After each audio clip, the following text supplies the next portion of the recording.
Okay, I think I figured out what I did wrong. We're learning here.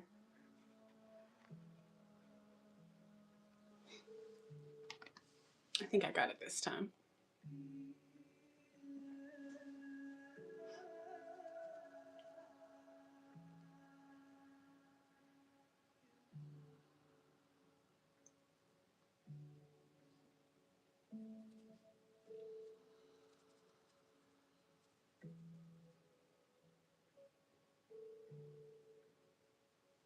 Yay.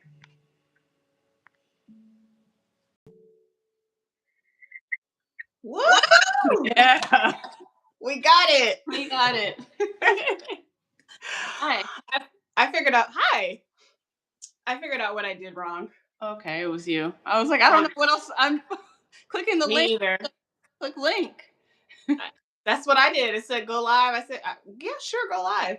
But I figured it out now, I Okay, think. you can tell me for later. Yeah, I will. Yeah. For Hi. tomorrow and the next day. Hopefully I remember what I did. But I think so. We'll figure. Yeah. It Is my wasn't. Huh? Is my audio okay? Yeah. Okay, I don't want to put a mic on. I will if I have to, but I'd rather not. Me either. How does mine sound? Sounds great.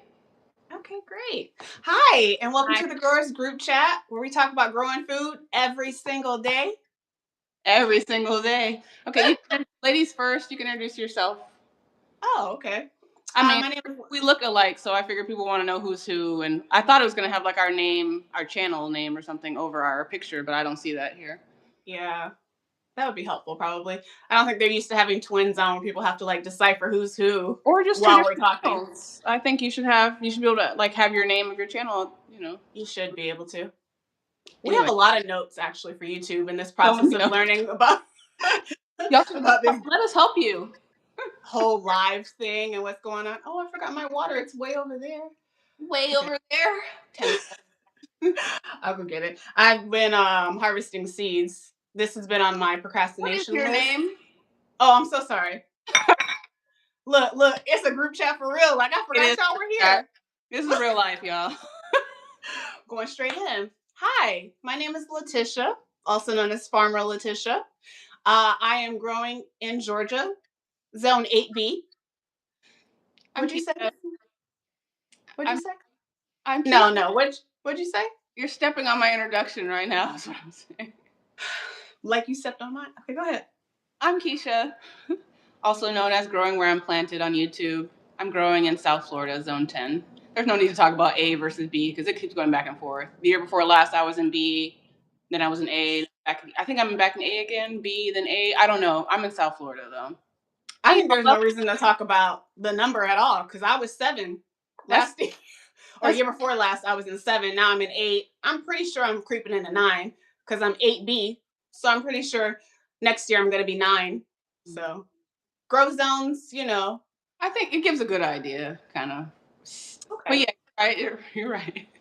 But anyway, this is what we do for real life in real life, y'all. We talk every day. We just decided, why don't we invite them, our extended virtual family, into the group chat, and y'all can just hear what we talk about every day.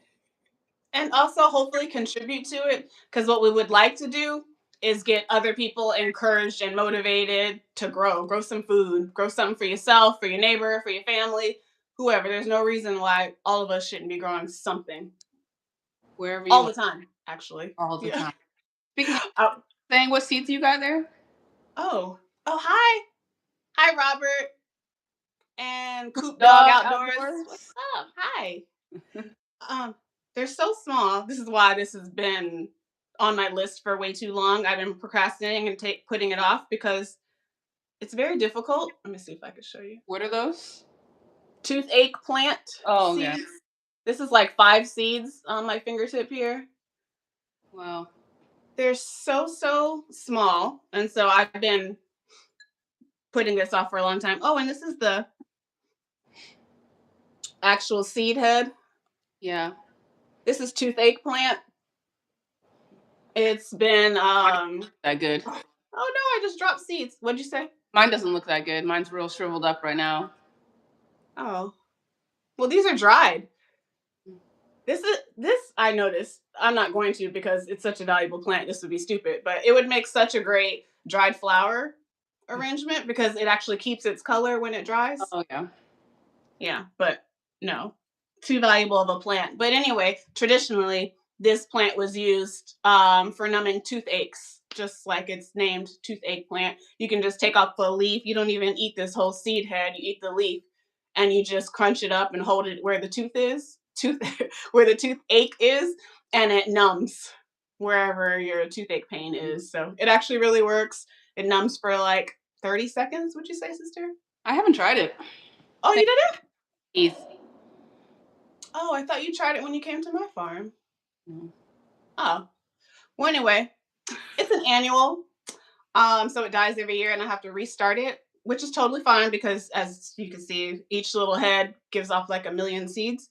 But sourcing this seed was really hard in the beginning. So I can't even remember from where I eventually found seeds. And then I decided I was gonna save my own. So that's what I'm doing. I was just thinking this morning about how there's so many seeds that were so hard to source at the beginning, which is, I mean, the whole purpose for me of doing this channel and starting my Etsy store is to be a resource to make it not so hard to find stuff because it was really hard to find a lot of things that I wanted. So hard. And so I decided, even though this is like super labor intensive, I'm gonna save as many of these seeds as I can and try to keep growing them and hopefully share some of them. I took a flower head of that toothache and just sprinkled it around like you suggested. So we'll see if some pops That's up. the way. That's the way. And I thought about doing that. That's why I say for me, I just keep these heads and I just crunch it up. But because I wanted to share some with people, I wanted to try to harvest the seed and make it, where you can actually see the seed and you know how much you're spreading. Because I know not everyone will just broadcast the way. We appreciate it. Yeah. So I'm working to get the seed saved. But I'm trying to see how I can. Hold on one second. I thought you'd be drinking some tea too, because it's cold here, so I know it's cold there. It is. It's 60 now, or no, 50 now here. Oh, did that work? I know what you're doing. I got it. Yeah, we don't need people announcing their sexuality in the chat. I'm not sure. Whatever you want to do is your business. I'm not sure how that related to anything, but this is a space for good energy. Yeah. Good vibes. This little corner of the internet over here. Little corner. We're not doing No. Take us. Yeah. Yeah. So trolls are not welcome. But if you have something positive you'd like to contribute, you are so welcome here. Whatever you. N7B. Hi, Arda. Right. I may just mess up all y'all's names. Sorry. Not for lack of effort. Yeah. Sorry. My bad. I'll wait to do this because really I need like a microscope, and I'm like, but that's what I was doing while I was waiting to figure out. I figured we're always going to be doing something while we talk to y'all because this is like literally a group chat. When she and I talk, we're both always doing something while we're talking. Not like we can't pay attention to what the conversation is, but just usually doing something with seeds and hydrating. Always hydrating. This is probably a theme. Everyone's having as we group chat. Drop it in the chat. What's your beverage? I've got a warm tea. It was hot, but now it's just warm. I made a tea of ginger and loquat leaves from the farm and a little bit of cane sugar. Oh, nice. It needs more sugar, but that feels very far away. So I'm going to drink it and be grateful. That reminds me, I snuck outside real quick this morning to get my tripod because I was so mad that I left it in the car for this. Yeah. But I know. I looked at my loquat, totally unfazed by this cold weather. It isn't. Leaves are still green. It's evergreen. It's awesome. Yeah. It's drooping a little bit, but it's the leaves are still very green. Yeah. Yeah. Surprised. I think 3 at the farm, but I want more. I grew a couple from seed, but they died.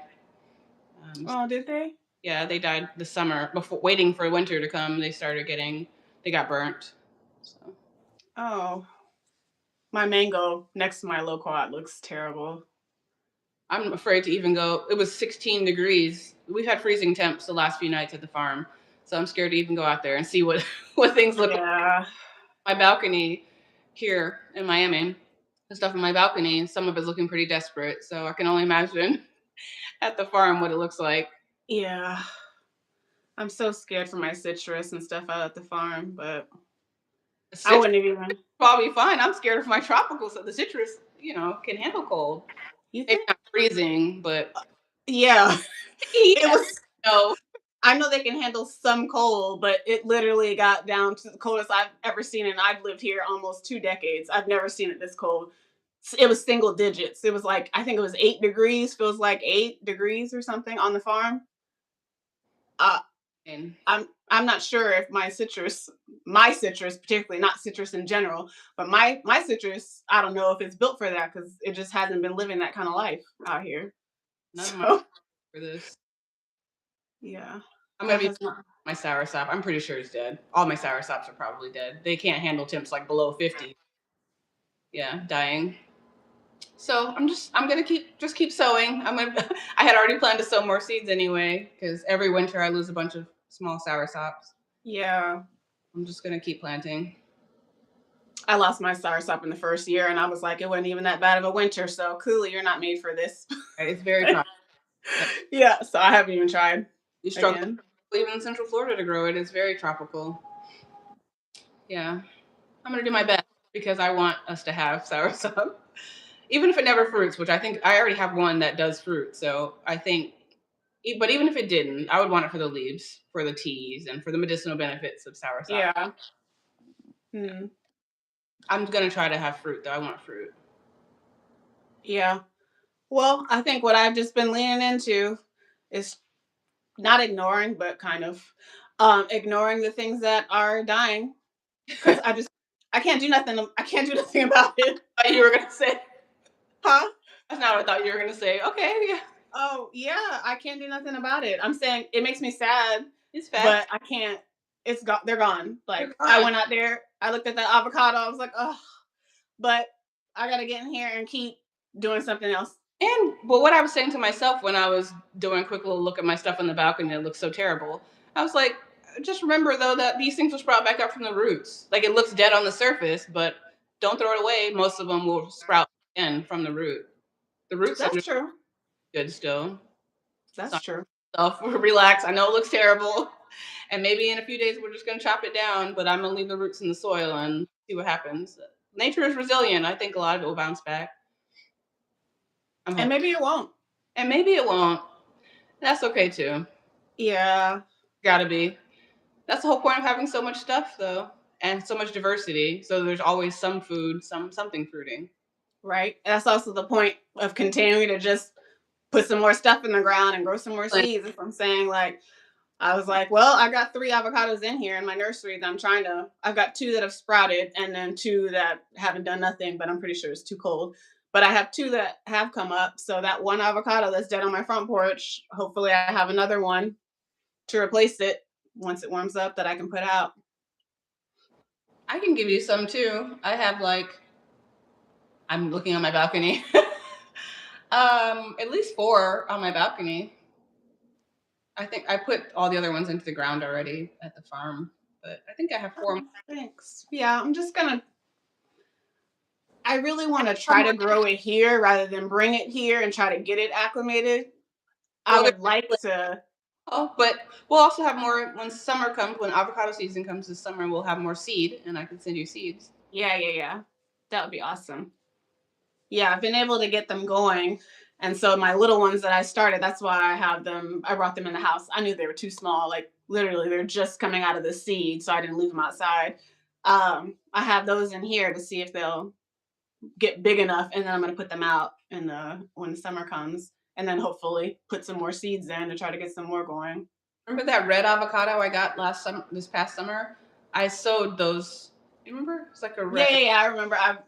Yes. It's Brogdon, but it's red, and when it gets ripe, it got red. I think it's called a Hialeah because they got it from South Florida. It's from South Florida originally.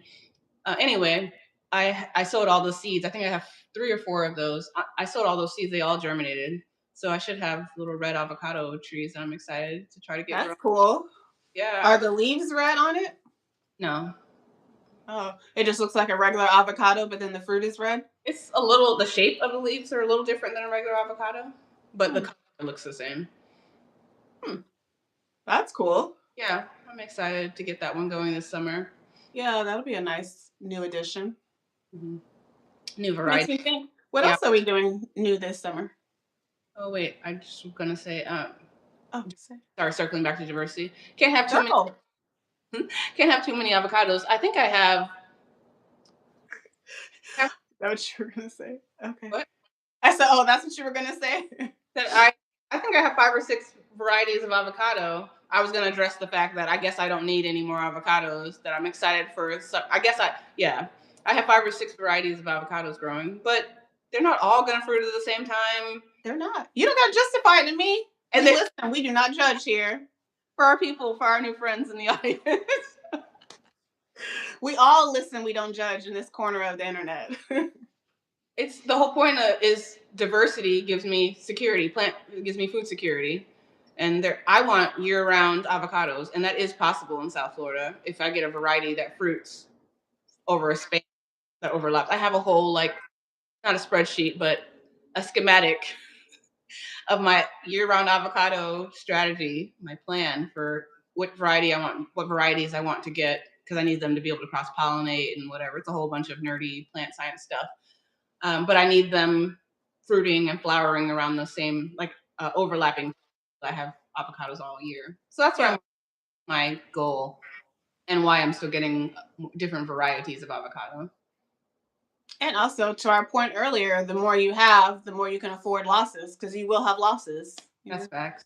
Whether that's from pest or weather or lawnmower, whatever, you're going to have losses. And so you need to be able to absorb the losses. But I still have plenty of diversity. I'm not these people, I say no shade, but it's kind of shade. These other people who are on YouTube talking about they have a food forest, and then they go on to show us 20 different varieties of mango or avocado. That's a monoculture. That's not a food forest. A forest has diversity. And so, yes, I have like 5 or 6 different varieties of avocado, but they're among all types of trees I have in my food forest, because I want diversity. I concur. Thank you. You were asking me what else am I excited for this summer? But wait, that makes me think about this lady who tried to shade me on.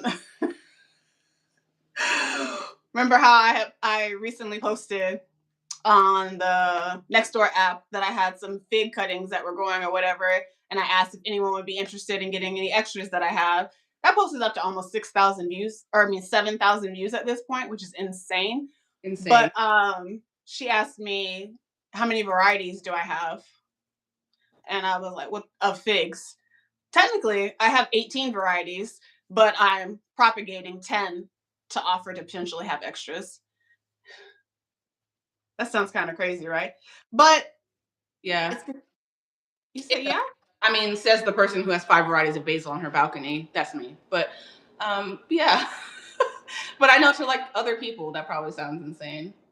But I mean, they have varying productivity, and this is exactly what I told her. And fruiting and fruiting windows, and they taste different. They have different flavor profiles. Yes, they are all figs, but they don't all taste the same. Because she wanted me to help her choose a variety. I can't help you do that. Like, they all have the same growing conditions, so they all need the same. So you have to decide for yourself based on your research. Once I tell you what varieties I have available, you can research the flavor profiles and determine for yourself which one you'd be interested in eating. But they're all figs, but they're not all the same, basically, is what I was trying. I don't have enough fruit. I mean, like actual things fruiting. I want to be overwhelmed by fruit. Like, I don't have so many figs that I'm like, oh my God, I don't want to see another fig this season. But it's also because the trees are newer too, right? I mean, like, a lot of our fruit trees are still young and they're not producing yet. There yet to where I'm like, oh, I don't need to add anything. Because there's a long way to go from seed to fruit. I mean, a lot of things can happen in that time frame. And so I'm thinking, if something dies, I have another one right behind it in my nursery or whatever that I could just grab out. Right. Just putting all my faith into one tree is just not, I can't. I agree. Doing the norm, and that's kind of what I did when I started. Because you see, you just buy 10 trees, 10 fruit trees, and just put them in the ground and pray. And like that is, I don't know. That's not the strategy I feel comfortable with. I'm not buying 10 trees, but if I did, I would buy 10 trees, put them in the ground, pray, and then also I have 10 more in my nursery that are half the size, so that I could put them in the ground successionally planting. Right. When those trees are older and they slow down in fruiting or stop fruiting, I have some. You don't wait until it's dead or stops fruiting to then buy another tree and then put that in. You have gaps in food then. I think that's what most people do. I know, but we're not most people. I'm not doing that, especially because I'm growing to actually eat this food. I hardly go. But I think also because most people know one tree, provides so much, they don't want to be overwhelmed by it. But I guess I just never feel like too much food is like a problem. So I don't even look at it like that. Like when I'm thinking about putting out so many, or the 89 fig cuttings that I just started. I don't have nowhere to put 89 fig trees. No, I don't. Just to be clear for the people who are watching this, I don't know, but I'm pretty sure she wasn't like just throwing out a random number and estimating. That's probably an actual number. Hypothetically, if I had 89, no, it's probably actually. Yeah. It's actually 89. It's actually a very specific number. I wouldn't, Yeah, it's actually 89. I have 89 fig cuttings that I started. That's wild. Last week. 10 varieties of figs, 89 fig cuttings. They're not all going to root successfully. Talk it up then. Okay. Anyway. Probably will, yeah.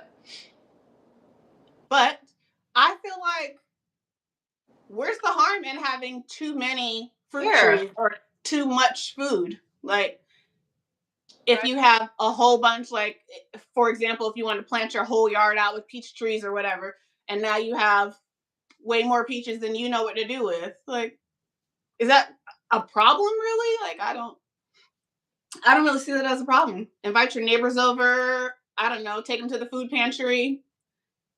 It's not really a problem. So I'm just going to keep planting. I actually didn't even notice that until I started this YouTube channel, watching myself back. I'm like, wow, I'm always planting. And then I started thinking, I'm like, wow, I actually am always planting. Always planting seeds, cuttings, root, I don't know, tubers. I'm always doing something, planting. I'm always planting. Yeah, continuing to increase food production. That's a big mental shift, though, from when I started, because like we were saying, most people, they talk about the beginning of each season, you put some seeds in, and then you just wait. And I'm like, I also think most people calculate how many plants do I need if I want to have 1 clove of garlic every day. How many cloves of garlic do I need to plant? Like, I don't even think like that. I'm like, how many can I fit in this space? Though when we first started learning, but because that's what everyone promotes. But then we realized that don't really make any sense, because stuff dies. Stuff dies. That's enough. Period. Before you get to harvest, things die. You need more than. It's like that thing where you estimate your materials for a build. Like, you need to add 10% or whatever for incidentals. Things happen. Right. And I would say, I don't know, add 30%, 40%, because your cousin, your neighbor, your pastor, I don't know, somebody else needs the food, and it don't take that much more to put in 4 more plants or whatever in this little space, or 1 more container of tomatoes or whatever. We should probably be clear that we're not talking about buying 40% more trees, going to a nursery and buying trees. We don't do that. We're talking about from seed or cuttings, some other cheaper way of propagating. That way you actually don't lose as much when the plant dies. And also you have stronger plants, healthier plants. Yeah. Yes. Starting on your own. We actually don't buy any plants period. Yeah. With the exception of a few in the beginning. Oh yeah. We got some small trees that we could use. And even then, when we were shopping for trees and fruit trees to put into the farms, we didn't get all of the trees that we need or want. We got 1 so that we could grow that one and propagate air layer, yeah, cuttings and Yeah. We knew from that one to then multiply exactly what we have. Mm-hmm. So even like I said, the hypothetical 89 cuttings that I have, just kidding. That came off of, I don't know, maybe 10 or 12 trees, right? That I have. I didn't have 89 trees or whatever, you know what I'm saying? There were just a few trees. And then you take cuttings and seeds and whatever from those existing ones to multiply. For free. We're not buying everything that we want or need. We're growing it for ourselves, basically. Anybody? Or even like I said, how these toothache plant seeds, once I finally found seeds somewhere, I think I mentally blocked out the price that I paid for these. Yep. But I only bought one pack. Where normally I might, get multiple packs of seed because I know they'd be like not giving you too many seeds in it. So I would buy more, but I only bought one. And I'm like, I'm just going to grow this out and save my own seed. Yep. Yeah.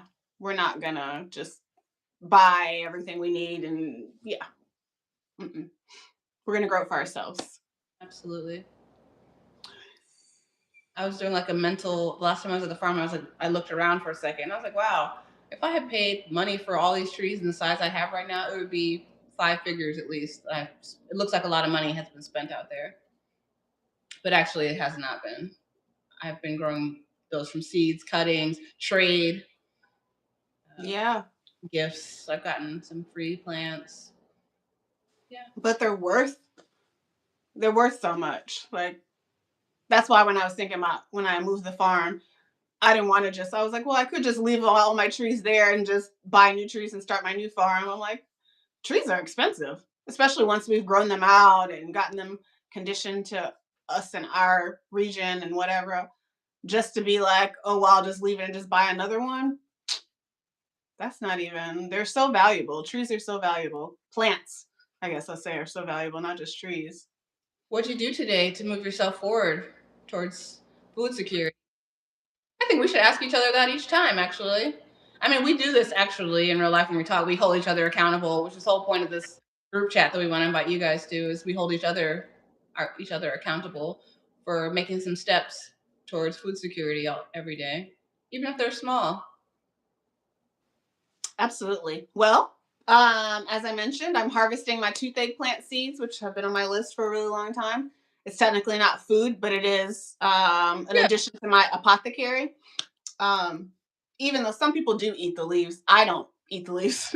I use them for medicine, but you can actually cook with them and eat the leaves as well. It is totally edible plant. So anyway, I did that. I also fielded a bunch of messages and communications regarding my fig cuttings that I am offering for sale in the near future if they all make it, or even if half of them make it. I fielded a message for those, and that's about it so far. The day is young, and that's plenty. Yeah. What did I do? That's been about it. Yeah. Oh, wait. Okay. I totally forgot. The first thing I do when I wake up, I went and checked on my nursery. And I watered all of my starts. Inside, you don't have anything outside now, right? Nothing that No. The only thing I have outside right now that I just put out last week are peaches, because I need more peach trees. I got some peach pits from these peaches that I ate that Aunt Bert gave me. I don't know if they'll do anything, but peaches need cold stratification. So I was like, well, no sense in them being in the fridge. I put them all in a pot and I put them outside. Makes total sense. Yeah. Huh? Makes total sense. And if you like it or what, you can graft onto it. Yeah. Well, I have 5 peach trees already, so I don't actually need more peach trees. I don't think, because peaches put off so much. Each tree, I'm saying, puts off so much. Saying how too much food is not a problem. It is for me in my current situation, because peaches can't grow in containers. They have such a deep taproot, and I don't have enough clear ground space on the farm to put any more peach trees. So I don't actually want any more peach trees right now. But anyway, Good stuff. Yeah, exactly. Potentially for selling them or for the future. If they don't grow fast enough, I'll just keep the little ones in pots here at the suburban homestead. And then as I'm clearing space on the land, maybe I will make space for these. But right now I don't have anywhere to put them. So but anyway, I don't even know if they're gonna come up, but that's the only thing I have outside right now just to see. Never have a plan of where I'm putting anything. When That's a fact. I'm like, I have no idea where this is gonna go, but we're playing that. That's a fact. Yeah. I always figure it out. Totally. I also know I can just sell it if I need to, or I don't know, or I'll find somewhere to put it. I don't know, but put them if any of them come up. I think I put 6 pits in the soil, and I know from research that some people put like a soil container, put the pits in and then put it in your fridge. But I'm like, what? Like, why take up fridge space? So anyway, that's the only thing I have going outside that I've started, as well as my winter sow containers. I've got some winter sown stuff out at the farm. I sowed cilantro, chamomile, stuff like that outside. And then everything else I have inside here in the nursery with me. So I checked on the nursery this morning. Not a whole lot of action, but I'm still like watching it like how you watch paint dry, to see if anything. One day you go down and there's finally something. It's the best. Yeah, to see if something has popped up. Nothing new popped up today, so it was pretty uneventful, but I did just kind of water everything and make sure all the soil stayed moist. So hopefully I get some germination action in the next few days here.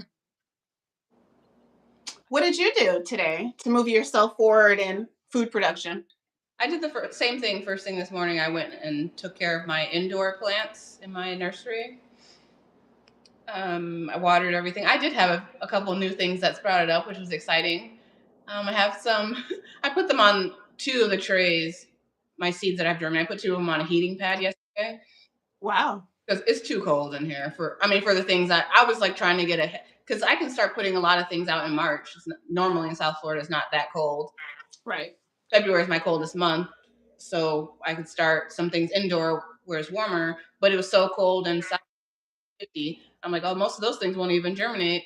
Let me just put my seed mats on, my heating trays. So I did that. So you've started summer stuff.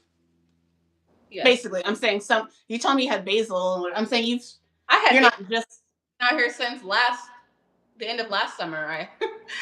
That's why they're so big.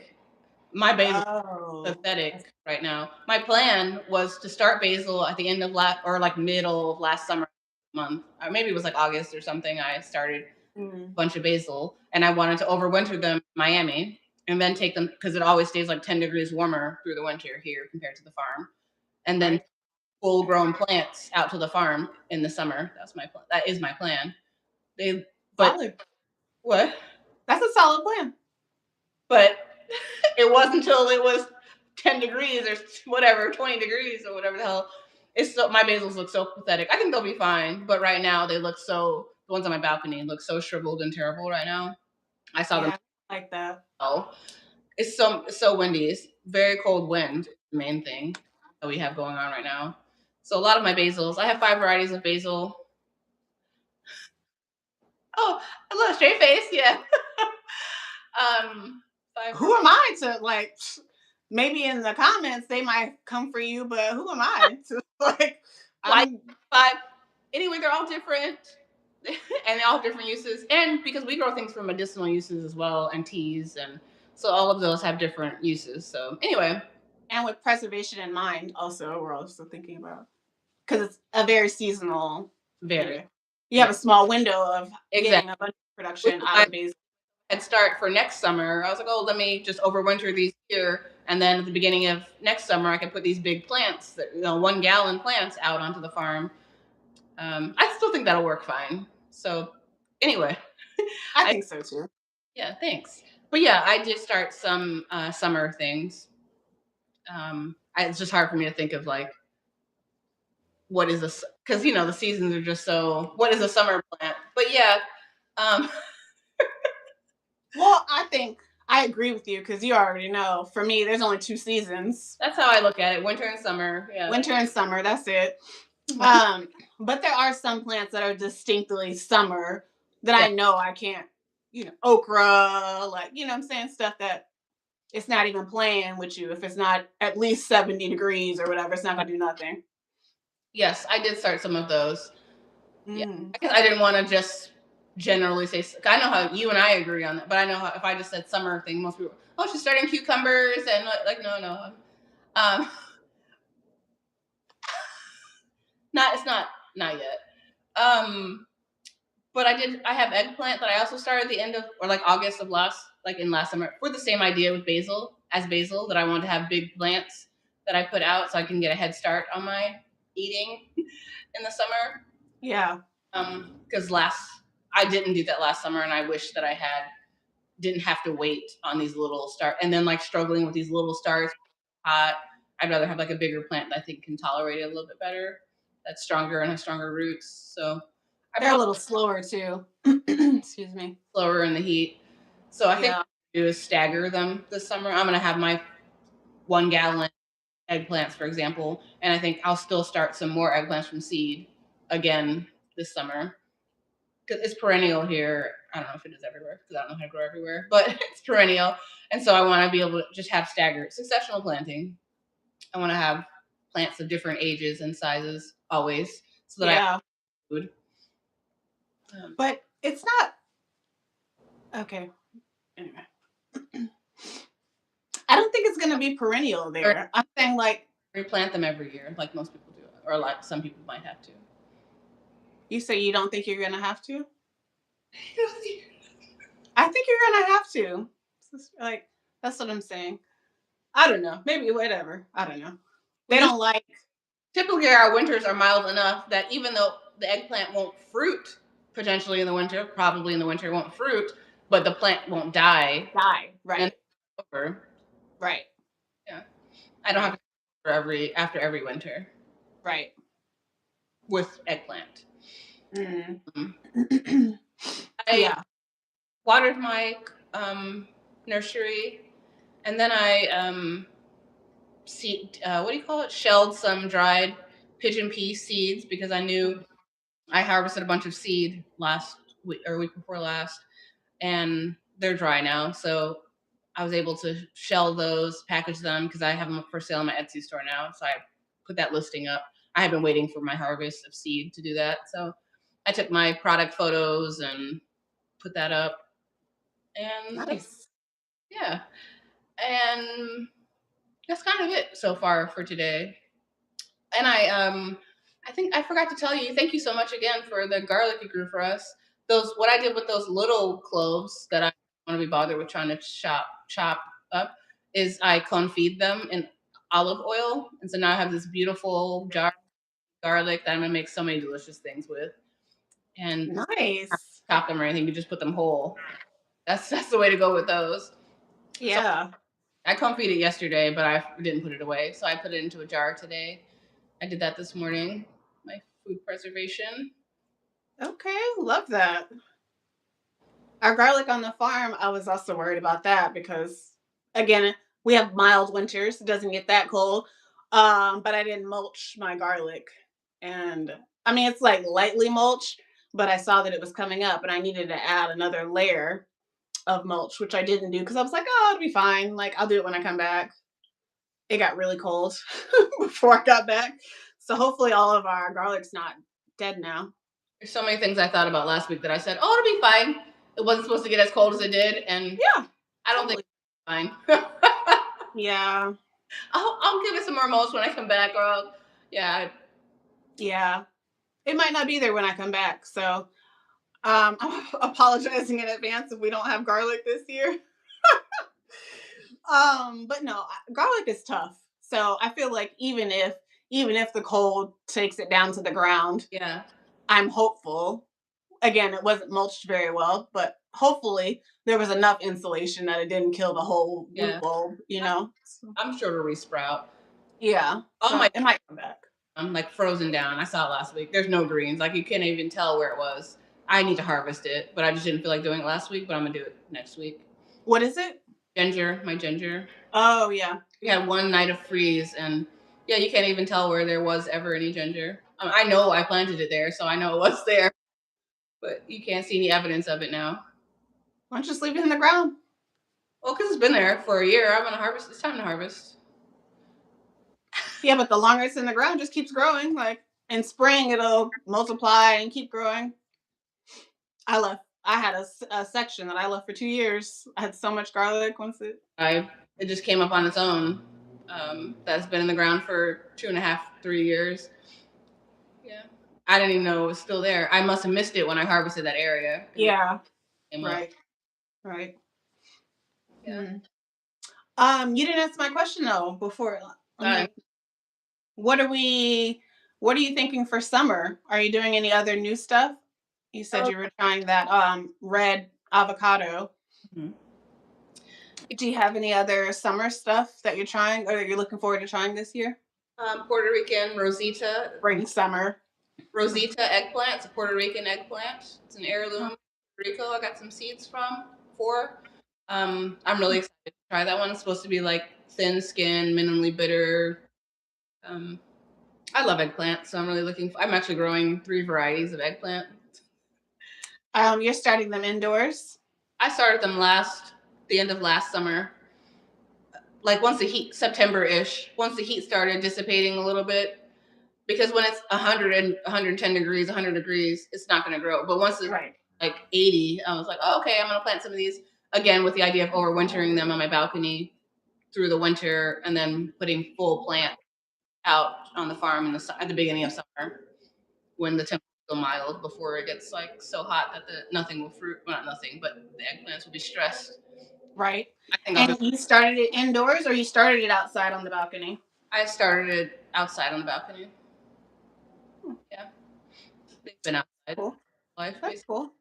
I multi-sold them in a solo cup. I put like 10, 15 seeds in one solo cup. And once they sprouted up good enough size, I separated them into their own solo cups. And then once they got big in the solo cup, I put them into 1-gallon pots. I still have some that are in solo cups, individually in solo cups. They're not that big. But I have a few that I put into 1 gallons that are good size that I'm pretty sure are going to give me some eggplant at the beginning of the summer. So I'm looking forward to that. Love that. Yeah, I brought a couple of them inside actually this weekend because it was so cold. I wasn't going to risk my eggplant. Yeah. So I brought them in. But yeah, those eggplants, I'm excited to. I've got 3 varieties of eggplants going now that I'm excited for. 3? Yeah, 4. 3 or 4 varieties. I can't remember. But yeah, and I also started tomatoes, a couple varieties of tomatoes. Because winter typically is the season for tomatoes in Florida. Because once it gets too hot again, it's too much stress and they won't fruit. Right. But the window is like you can keep them fruiting until it gets really hot. You can get fruits off of them. Anyway, I had started them a while ago. They're not new. They're decent size.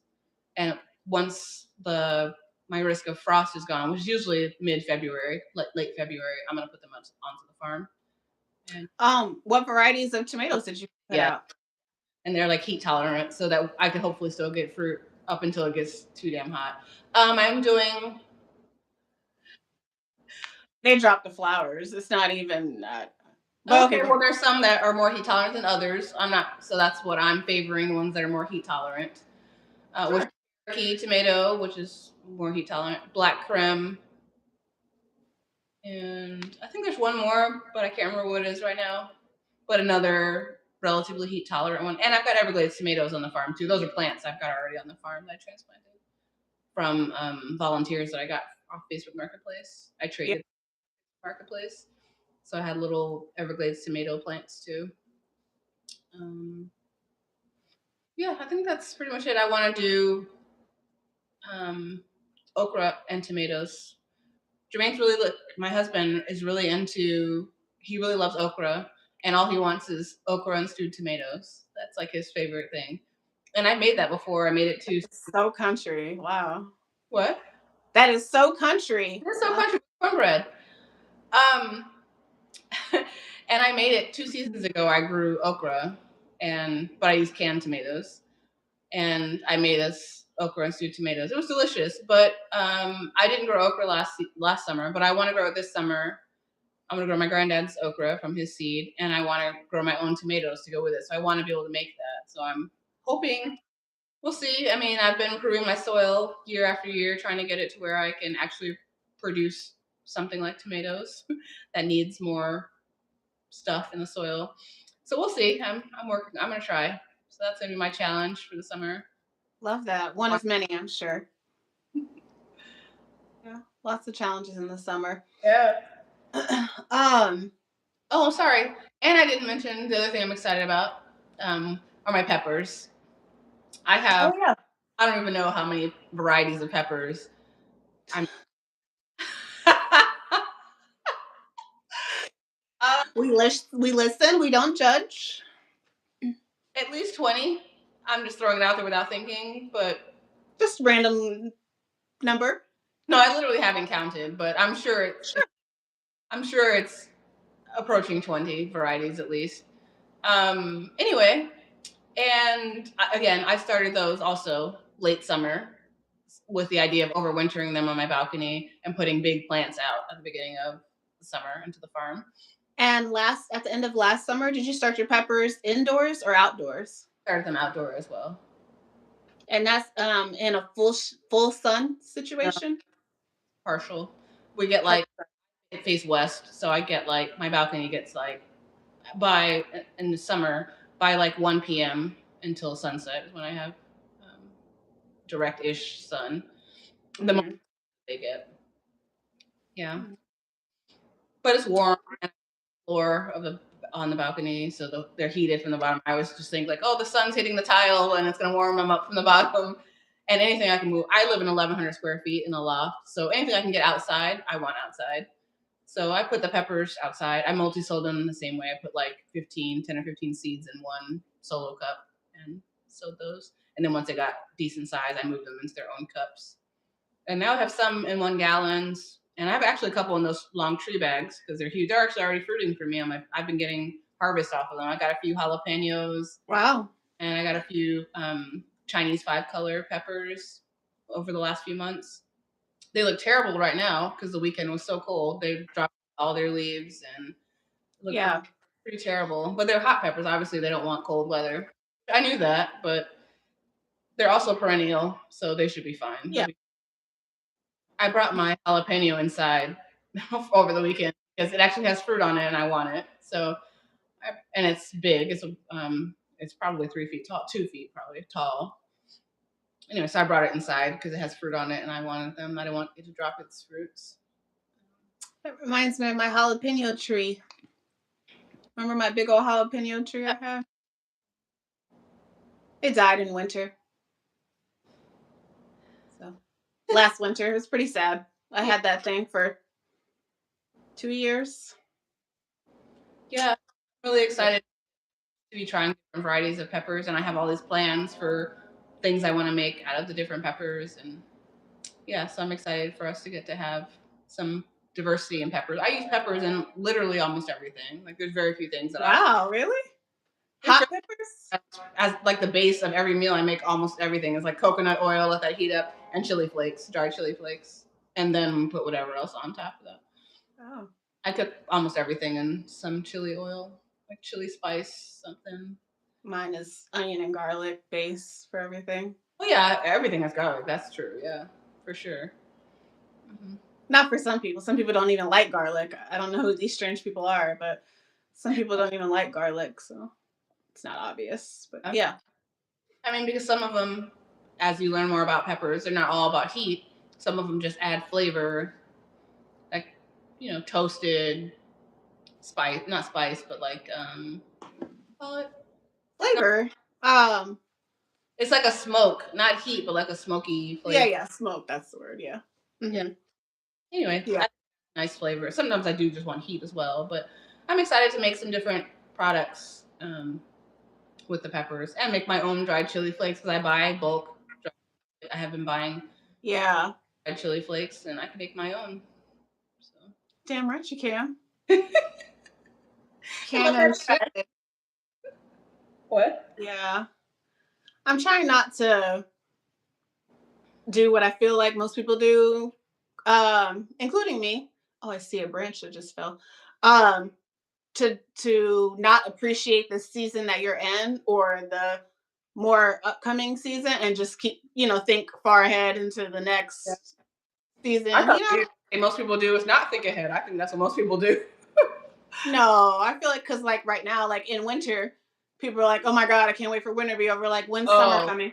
And then when summer's here, we're like, "Oh my god, it's so hot. Like, when's this gonna be over? When's winter coming?" Like, and I'm trying not to get caught in that. I'm trying to like appreciate what the that? season, yeah, that I'm in, and like use it for what it's good for, and growing things that I can only grow when it's cool, like a Yeah, cilantro and a parsley and a spinach and whatever, like the stuff that if it gets over like 70 is bolting. and the stuff Uh, that more easily in the winter, like we were talking about that, like leaning into being able to propagate stuff, certain things more easily in the winter. yeah. Yeah. I think I want to, find the value in the season that I'm in and really leverage that in August. So, I agree. like anticipating. So, because I know once summer gets here, I'll be like, "Ugh, Definitely. I already know." So that's why I'm like, I just caught myself as we were talking about summer. I'm like, man, I get to grow my tomatoes and my, yeah. But then I'm also thinking like, but damn, it's gonna be, yeah. I hope to But be harvesting and going home.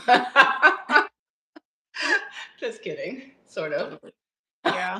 And obviously there's, in every season there are pluses or pros and cons. Uh, There are pros and cons. yeah, I'll still have work to be done in the summer. Yeah, always. Always. And there's always seed harvesting. For me, in the summer, I'll be seed harvesting the stuff from the spring. That Yeah. spring. And That. winter. All my greens and stuff, that's when they'll start bolting and giving seeds. All my mixed greens, salads. Oh yeah, yeah. That's spring for me. Yeah, same. I'm saying in my mind, fall, I just, fall, winter, spring I is guess all one there's season. I said spring, but yeah, you're right. Because I actually looked out when I ran outside earlier today too. My beets, they're not growing because it's cold, but they're also not dead. So they're there. teeny tiny. But once it warms up, I know they'll start growing anyway, and those will then seed and whatever. Oh, you know the other thing I did for myself this morning with my Oh, sort of preservation minded. I mean, I mean, I feel like everything we talk about, like, oh, like, yeah, obviously, but y'all don't know. I make a rosemary oil, scalp oil. I infuse the oil with rosemary, fresh rosemary, and then that's what I did today. I took my cornrows out this morning and I massaged my scalp, massaged that rosemary oil into my scalp. It was awesome. Yeah. okay. So my follicles are thanking me. I love that. I love that for you. Yeah, I did that this morning too. Okay. A little self care. It was Wait a nice. minute. Which reminds me, I need to start some more rosemary actually, because I have one plant. And it's like aromatherapy. Because even now I can smell the rosemary on my hands, so I just put it in my hair. It's so good. So good. Gotta love rosemary. We see it. My We see the follicles brown. and loquat leaves actually are really good for hair. I'm drinking this loquat tea, not for that, but it's just a benefit. But anyway, yeah, just literally just took all I did was take my cornrows out and oil my scalp with that rosemary oil. Yeah, it's like it gives it a nice tingle. It's so good. It feels so luxurious. It's such a treat for yourself. Okay, so I definitely need to grow more rosemary. Yeah. You don't even want the rosemary. I made you rosemary oil. You didn't want it. Anyway, That's not true. it is true. No, it's not. You said I'm gonna let you have that. I'll let you keep that for yourself. I think you said you made one or whatever. Not that I didn't want it, but if you only have one, Oh, I don't want it. I made it in that beautician, whatever them. What do you call those? Yeah, yeah, yeah. Tip. Bottle. What are they called? That bottle. You're talking about the bottle with the nozzle that you can. Yeah. Yeah, I thought I was taking my braids out today, but I didn't feel like it, so it's not happening. I like to just when I'm not at the farm, let my scalp have a break from braids. Yeah. I was out all last week, so I. Remember when we first started the farm, how we used to think it was cute to like have our hair in braids, have our hair out and uncovered. And I thought it this morning when I was, I used to be sand out of my hair for weeks. So I'm like, no, your hair needs to be covered. It's not cute. You got sticks and sand and stuff all in your hair because you wanted to be cute and have your hair out while you worked. No. Everything needs to be covered at this point. Yeah. I'm covering my eyes at this point. I'm like, wow, there's not much of me that's not covered anymore. Not wrong. Yeah. See, another con of summer. Another thing I'm dreading about summer. I forgot where I was talking about going, and anyway, I was dressed like a regular person because I wasn't on the farm. I wasn't on the farm, and I was like, you know what? Nobody would even recognize me. Look, I had my arms out. They wouldn't know what my arms looked like. My eyes were uncovered. I had nothing on my head. Yeah. Yeah, it's a uniform at this point, which I love that for me. It makes my life easier. I don't have to. Yeah, it's a lot to try to get all. It takes forever to get sand out of your hair, especially when our hair is thick. So, yeah, even once you wash it, there's still sand dropping out of it for a week. Real life. I'm like, in real life, your hair needs to be. If you actually work, I've been watching some of these people. I'm like, no, I'm doing. That's cute, but you're not doing no work. First of all, how you in a dress? That's always my. What? What you doing in a dress?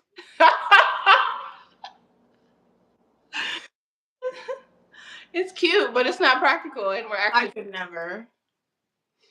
We actually are working. Yeah. Yeah, so much. I mean, shorts maybe are comfortable to some people, but also I'm like, where are you at that the mosquitoes aren't eating you alive? Like you got your whole cheeks out and farming. I don't know.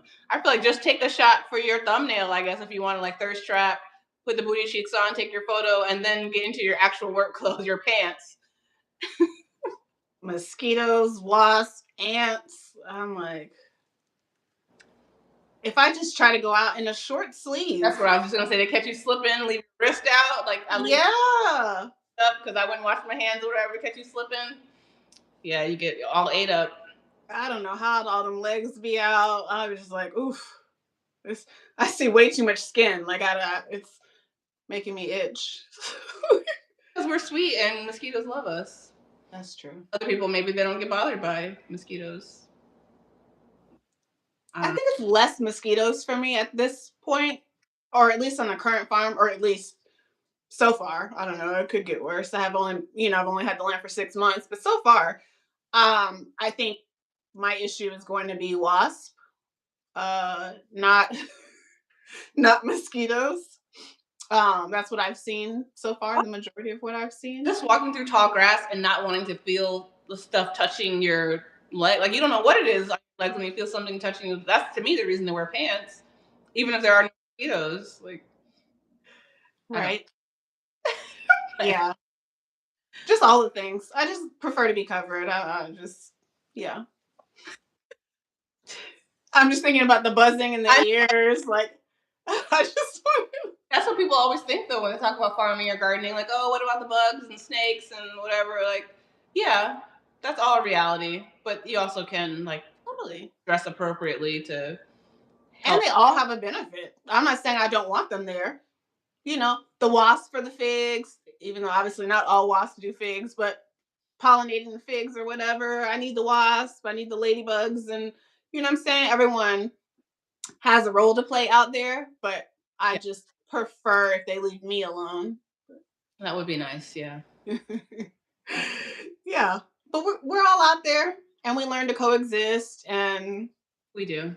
At the end of the day, I wouldn't not be out there because what's more important to me is getting food, clean food, free food. I'm gonna use air quotes because obviously you're putting in labor and potentially inputs, and you know, technically those things aren't free. Time, all that stuff. But yeah, I know that I can't get what I'm producing. So bugs and all, snakes, whatever. I'm gonna be out there. Do what it takes. Yeah, I'm gonna be out there. That's a great note to end on. That's a mic drop to me. I love it. All right. We're gonna end on that. But I just want to encourage y'all to leave some stuff in the knowledge bank we're going to also known as the comments. Sharing what you're doing, what you're growing now in this season. What can you do? Because that's what we're very action oriented. We focus a lot on like what can you do, not all the stuff that's going wrong, all the things you don't have. We're going to focus on what can you do. So share in the comments, try to help somebody else by sharing what you're doing, and maybe we can all learn from each other. Oh, and remember, you can't grow all the food that the people need, but the people need all the food that you can grow. All right. Sister, did you have anything you'd like to add? You look frozen. So I'm going to say no. Thank y'all for being here, and we'll see you tomorrow. Bye.